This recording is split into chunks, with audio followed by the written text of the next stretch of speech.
Muitas vezes, o que interpretamos como azar ou coincidências ruins pode ser algo muito mais profundo acontecendo em nossa vida espiritual. É importante estarmos atentos aos sinais que o próprio Espírito Santo nos dá para discernir quando forças negativas estão tentando nos atingir. O primeiro sinal é quando você sente um desânimo inexplicável que surge do nada. Você estava bem, mas de repente uma tristeza profunda toma conta do seu coração sem motivo aparente. Este não é apenas um dia ruim, é um ataque direto à sua esperança e alegria. O segundo sinal são os conflitos constantes em seus relacionamentos, quando brigas começam a surgir sem motivo real. Quando mal-entendidos se multiplicam e a harmonia em casa se torna difícil de manter, isso pode indicar que algo está tentando destruir a paz em sua vida. O terceiro sinal são os obstáculos excessivos em tudo que você tenta fazer. Projetos que deveriam ser simples se tornam complicados. Portas que deveriam abrir permanecem fechadas.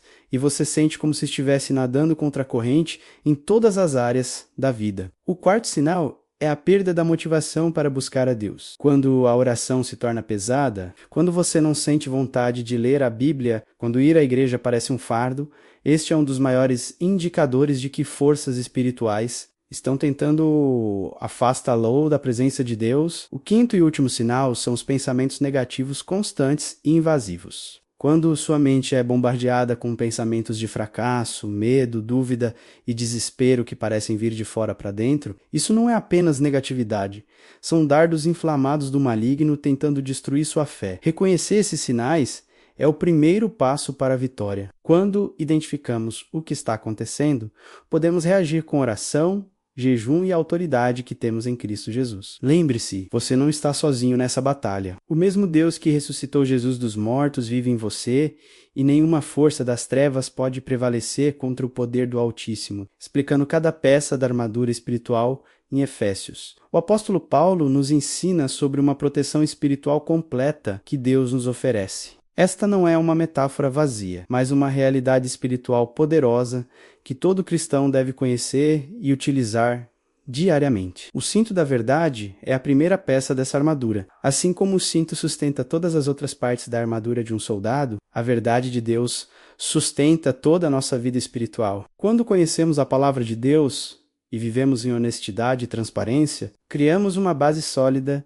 que o inimigo não pode derrubar. A couraça da justiça protege nosso coração e órgãos vitais. Esta justiça não é nossa própria justiça, mas a justiça de Cristo que nos foi imputada. Quando vivemos de acordo com os princípios de Deus e mantemos nossa consciência limpa, nosso coração fica protegido dos ataques que tentam nos condenar. As sandálias do Evangelho da Paz preparam nossos pés para caminhar com firmeza. Um soldado com calçados adequados pode se mover com confiança em qualquer terreno. Quando temos o Evangelho da Paz em nossos pés, podemos caminhar com segurança mesmo em territórios perigosos, levando boas novas onde quer que vamos. O escudo da fé é nossa proteção contra todos os dardos inflamados do maligno. Este escudo é grande o suficiente para cobrir todo o corpo. Quando exercitamos nossa fé ativa em Deus, todas as mentiras, acusações e ataques do inimigo são bloqueados antes que possam nos atingir. O capacete da salvação protege nossa mente e nossos pensamentos. Assim como um capacete protege a cabeça de ferimentos fatais, a certeza da nossa salvação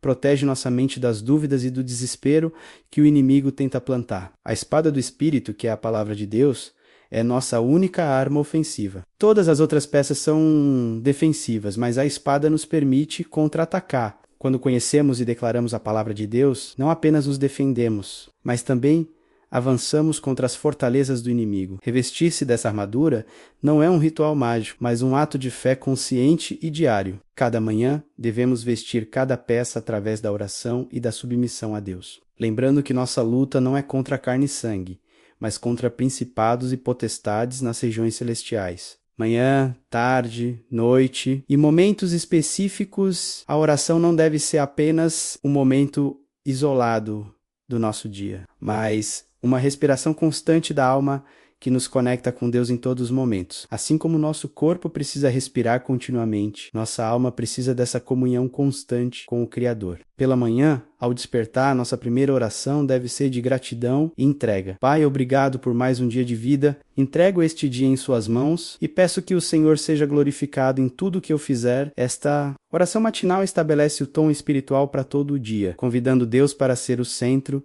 de todas as nossas atividades. Durante o café da manhã, podemos orar. Senhor, assim como este alimento nutre meu corpo, que sua palavra nutre minha alma hoje, que cada refeição me lembre da sua providência e cuidado constante. Santificar até mesmo os momentos mais simples, como as refeições, transforma nossa rotina em adoração. No meio da manhã, quando as atividades estão em pleno vapor, uma oração de direção é fundamental. Espírito Santo, guia meus passos e minhas decisões neste momento. Que eu seja sal e luz onde quer que esteja. Esta oração nos mantém conscientes da presença de Deus, mesmo nas tarefas mais corriqueiras. Na hora do almoço, uma pausa para a oração restaura nossas forças não apenas físicas, mas espirituais. Pai, obrigado por sustentar-me até aqui. Renove minhas forças para a tarde e que eu seja uma bênção para todos que encontrar durante a tarde. Quando o cansaço pode começar a aparecer, oramos. Senhor, seja minha força quando eu estiver fraco, que seu poder se aperfeiçoe na minha fraqueza. Esta oração reconhece nossa dependência total de Deus e abre espaço para que Ele opere através de nós no final do dia de trabalho, uma oração de gratidão e descanso. Pai, obrigado por me capacitar a cumprir minhas responsabilidades hoje. Deixo todas as preocupações em suas mãos enquanto descanso, durante o jantar. Uma oração de comunhão familiar. Senhor, abençoe este momento de união familiar, que nossa mesa seja um altar de gratidão e nossos corações se unam em amor. Antes de dormir, uma oração de proteção e entrega. Pai, entrego esta noite em suas mãos. Proteja meu sono e o de minha família. Que seus anjos acampem ao nosso redor. Esta oração final fecha o dia com paz e segurança. Lembre-se, oração não é sobre palavras bonitas, mas sobre um coração sincero que busca comunhão com Deus. Cada momento é uma oportunidade de conversar com nosso Pai Celestial. Práticas para consagrar o lar seu lar deve ser mais que um lugar onde você come e dorme. Deve ser um santuário onde a presença de Deus habita e sua família encontra paz, proteção e restauração. Transformar sua casa em um refúgio espiritual é uma responsabilidade e um privilégio que Deus nos dá. O primeiro passo é consagrar sua casa através da oração. Caminhe por cada cômodo, ungindo as portas e janelas com óleo, pode ser de cozinha mesmo, declarando que aquela casa pertence ao Senhor Jesus Cristo. Ore, Senhor, consagro esta casa para a sua glória. Que apenas aquilo que glorifica seu nome entre aqui. Estabeleça um altar familiar, um lugar específico dedicado à oração e leitura da Bíblia. Pode ser uma mesa simples, com uma Bíblia aberta, um lugar onde a família se reúne diariamente para buscar a Deus juntos. Este espaço físico representa o lugar espiritual que Deus ocupa em sua família. Cuidado com o que entra pelos seus olhos e ouvidos. A televisão, internet, música e conversas que acontecem em sua casa influenciam diretamente o ambiente espiritual. Escolha conscientemente conteúdos que edificam e evite aquilo que contamina o ambiente com negatividade ou imoralidade. Pratique a hospitalidade cristã. Uma casa consagrada é uma casa que abençoa outros. Receba pessoas em seu lar, ore com elas, compartilhe refeições e deixe que sua casa seja um canal de bênção para quem precisa de amor e cuidado. Mantenha a paz através do perdão. Conflitos não resolvidos, mágoas guardadas e palavras duras criam uma atmosfera espiritual pesada. Seja rápido em perdoar, pedir perdão e restaurar relacionamentos. Uma casa onde reina o perdão é uma casa onde Deus se agrada de habitar. Declare versículos bíblicos sobre sua família e sua casa. Coloque versículos escritos em lugares visíveis. Declare proteção e bênção sobre sua família diariamente. Sua boca tem poder aí para abençoar ou amaldiçoar seu lar. Escolha sempre abençoar. Pratique a gratidão constantemente. Ensine sua família a agradecer pelas pequenas e grandes bênçãos. Um coração grato atrai a presença de Deus e repele a murmuração e a queixa que podem destruir a atmosfera de paz. Estabeleça rotinas espirituais familiares, oração antes das refeições, leitura bíblica antes de dormir, momento de louvor nos fins de semana.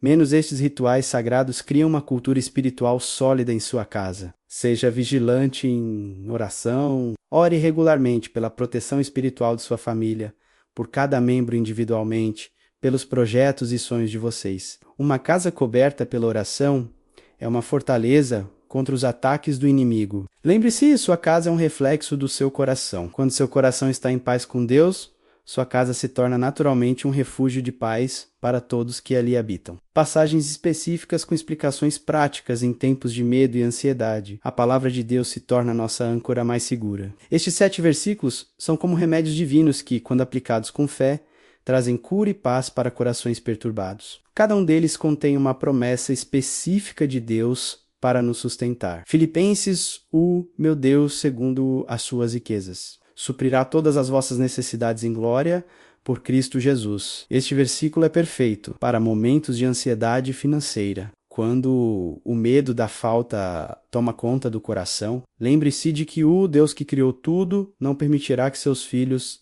passem necessidade. Ele conhece suas necessidades antes mesmo de você pedir. Não temas, porque eu sou contigo. Não te assombres, porque eu sou o teu Deus. Eu te fortaleço e te ajudo e te sustento com a destra da minha justiça. Quando o medo do futuro ou de situações desconhecidas te paralisa. Este versículo te lembra que Deus não apenas está com você, mas Ele é seu Deus pessoal, comprometido com sua vitória. Salmo: ainda que eu andasse pelo vale da sombra da morte, não temeria mal algum, porque tu estás comigo. A tua vara e o teu cajado me consolam. Para momentos de medo extremo, quando você sente que está passando pelo vale da sombra da morte, seja literal ou metaforicamente, esse versículo declara que mesmo nos momentos mais sombrios, Deus não te abandona. Mateus: olhai para as aves do céu, que nem semeiam, nem cegam, nem ajuntam em celeiros, e vosso Pai Celestial as alimenta. Não tendes vós muito mais valor do que elas? Quando a ansiedade sobre provisão e cuidado toma conta, Jesus nos aponta para a natureza como prova do cuidado constante de Deus. Se Ele cuida dos pássaros, quanto mais de você, porque Deus não nos deu o espírito de temor, mas de fortaleza e de amor e de moderação. Este versículo é uma declaração de identidade. Quando o medo tenta se definir como parte de quem você é, a palavra declara que medo não vem de Deus. Você recebeu o espírito de poder, amor e domínio próprio. Deus é o nosso refúgio e fortaleza. Socorro bem presente na angústia, para momentos de crise aguda. Quando você precisa de ajuda imediata, este versículo declara que Deus não é apenas um refúgio futuro, mas um socorro bem presente, disponível agora, neste momento de angústia, lançando sobre Ele toda a vossa ansiedade, porque Ele tem cuidado de vós. Este versículo é uma instrução prática. Não carregue o peso da ansiedade sozinho. Deus não apenas permite, mas convida você a transferir toda a preocupação para Ele, porque Ele realmente se importa com você. Como usar estes versículos? Memorize-os, declare-os em voz alta, escreva-os e coloque em lugares visíveis. Quando o medo bater, não entre em pânico. Vá imediatamente para a palavra de Deus. Ela tem poder para transformar sua perspectiva e trazer paz sobrenatural ao seu coração. Importância da oração coletiva no lar. A família que ora junta, permanece junta. Esta não é apenas uma frase bonita, mas uma verdade espiritual profunda que pode transformar completamente a dinâmica do seu lar. A oração em família cria laços espirituais que vão muito além dos laços sanguíneos naturais. Quando uma família se reúne para orar, algo sobrenatural acontece. Jesus disse que onde 2 ou 3 estão reunidos em seu nome, Ele está no meio deles. Imagine o poder de ter a presença manifesta de Jesus no centro da sua sala de estar, unindo os corações da sua família diariamente. A oração em família ensina valores de forma natural. Quando as crianças veem os pais orando, buscando a Deus em momentos de dificuldade e agradecendo em momentos de alegria, elas aprendem que Deus é real e presente na vida prática. Este aprendizado não acontece através de sermões, mas através do exemplo vivido. Problemas familiares encontram solução mais rapidamente quando enfrentados através da oração coletiva. Quando toda a família se une para orar por um problema específico, seja financeiro, de saúde, relacionamento ou qualquer outro, o poder espiritual multiplicado traz respostas que um membro sozinho talvez não conseguisse alcançar. A oração em família cria memórias espirituais eternas. Seus filhos podem esquecer muitas coisas que você disse ou fez, mas dificilmente esquecerão do momento em que vocês oraram juntos, em uma crise, e viram Deus responder. Estas memórias se tornam fundamentos de fé que os sustentarão por toda a vida. Estabeleça horários regulares para oração familiar. Pode ser antes das refeições, antes de dormir, ou um momento específico no fim de semana. O importante não é a duração, mas a consistência. Mesmo 5 minutos de oração sincera em família são mais poderosos que horas de oração individual. Desconexa, permita que cada membro da família participe ativamente. Deixe que as crianças orem com suas próprias palavras, que cada pessoa compartilhe seus pedidos de oração e agradecimentos. Isso cria um senso de pertencimento e importância espiritual para cada membro. A oração em família quebra barreiras de comunicação. Muitas vezes questões que são difíceis de conversar naturalmente fluem durante momentos de oração. Quando o coração está aberto diante de Deus, também se abre para a família. Ore por cada membro da família individualmente durante o momento coletivo. Quando um pai ora especificamente pela filha, pedindo bênção sobre os estudos dela, ou quando uma mãe ora pelo sonho específico do filho, isso cria conexões emocionais e espirituais profundas. Celebre as respostas de oração juntos. Quando Deus responder uma oração que vocês fizeram em família, celebrem juntos. Deem testemunho uns aos outros e fortaleçam a fé coletiva através do reconhecimento das bênçãos recebidas. Lembre-se, uma família unida em oração é uma família blindada contra os ataques do inimigo e abençoada com favor divino em todas as áreas da vida. Guia prático para jejuar com propósito. O jejum é uma das práticas espirituais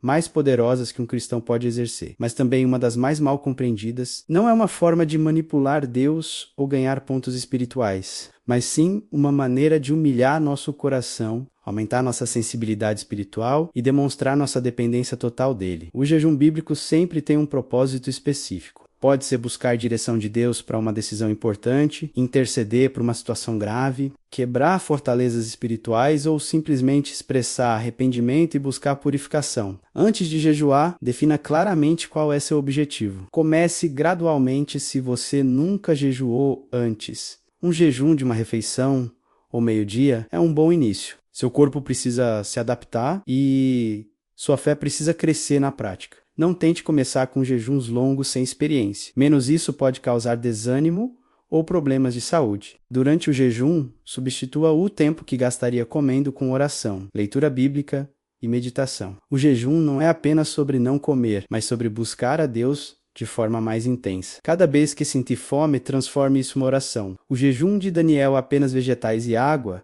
é uma excelente opção para iniciantes ou para jejuns mais longos. Você ainda se alimenta, mas de forma simples, abstendo-se de carnes, doces e alimentos elaborados. Esse tipo de jejum pode ser mantido por períodos mais longos com segurança. Mantenha suas motivações puras. Jejue para Deus, não para impressionar outros ou para conseguir elogios espirituais. Jesus ensinou que o jejum deve ser feito em secreto, entre você e Deus. Evite falar sobre seu jejum desnecessariamente. Cuidado com sua saúde. Se você tem diabetes, problemas cardíacos, está grávida ou amamentando, consulte um médico antes de jejuar. Deus se importa com sua saúde e um jejum não deve colocar sua vida em risco. Existem formas alternativas de jejum para cada situação. Durante o jejum, você pode experimentar irritabilidade, fraqueza ou dores de cabeça. Isto é normal, especialmente nos primeiros jejuns. Use estes momentos para se lembrar da sua dependência de Deus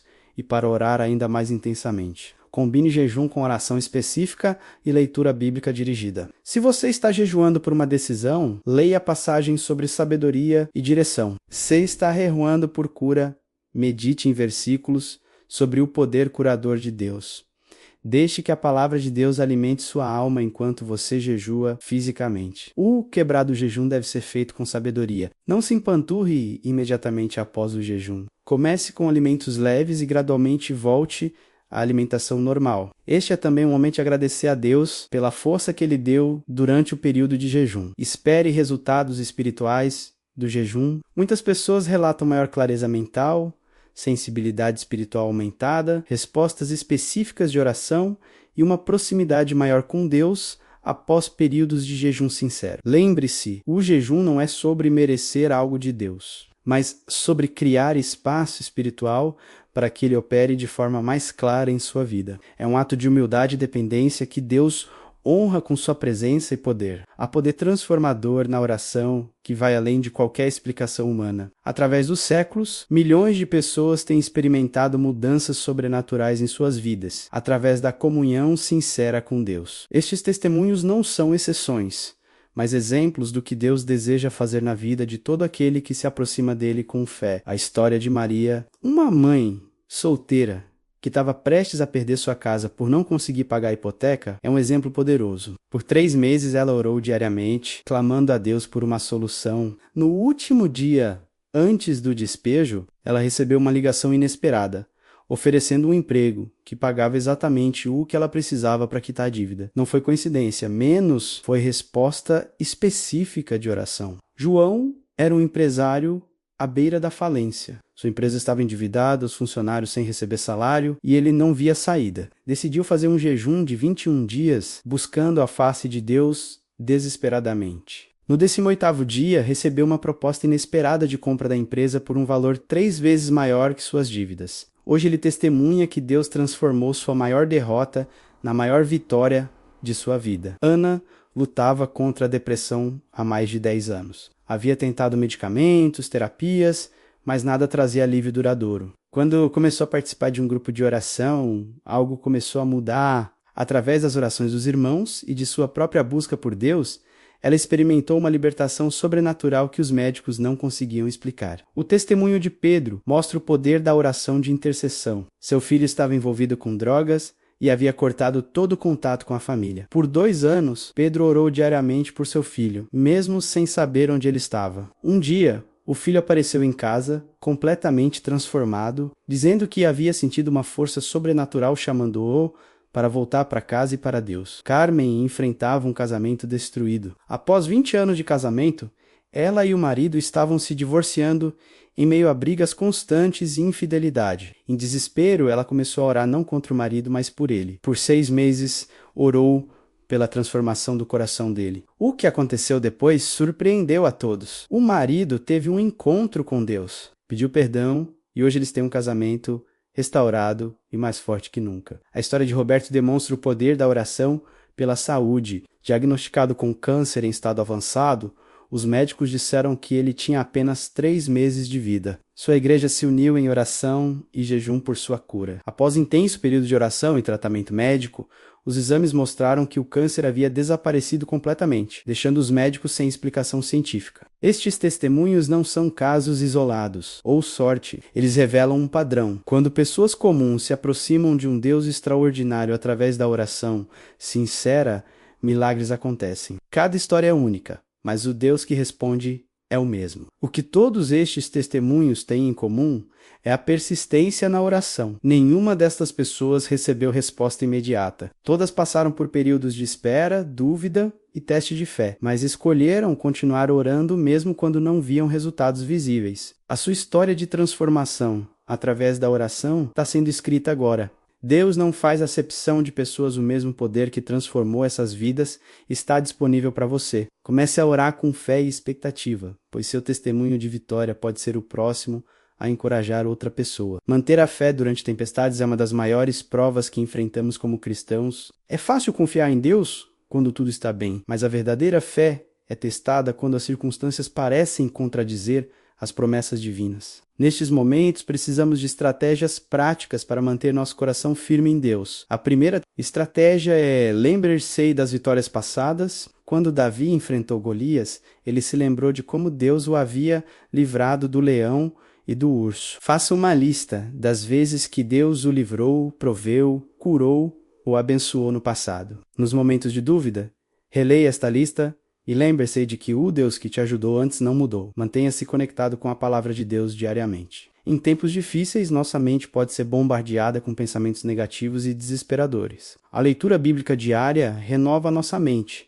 e nos lembra das verdades eternas, que não mudam, baseadas em circunstâncias temporárias. Busque a comunhão com outros cristãos maduros. O isolamento durante crises é uma armadilha perigosa. Procure pessoas de fé sólida que possam orar com você. Encorajá-lo com a palavra e lembrar você das promessas de Deus quando sua própria perspectiva estiver turva. Pratique a gratidão intencionalmente. Mesmo nos momentos mais difíceis, sempre há pelo que ser grato. Comece cada dia listando pelo menos 3 coisas pelas quais você é grato. Esta prática reorienta seu foco do problema para as bênçãos e fortalece sua fé. Ore sem cessar, mas não apenas pedindo. Inclua adoração, agradecimento e declaração das características de Deus em suas orações. Quando adoramos a Deus por quem Ele é, nossa perspectiva muda e nossa fé é fortalecida independentemente das circunstâncias. Jejum estrategicamente durante crises severas. O jejum combinado com oração intensifica nossa sensibilidade espiritual e demonstra para Deus a seriedade da nossa busca.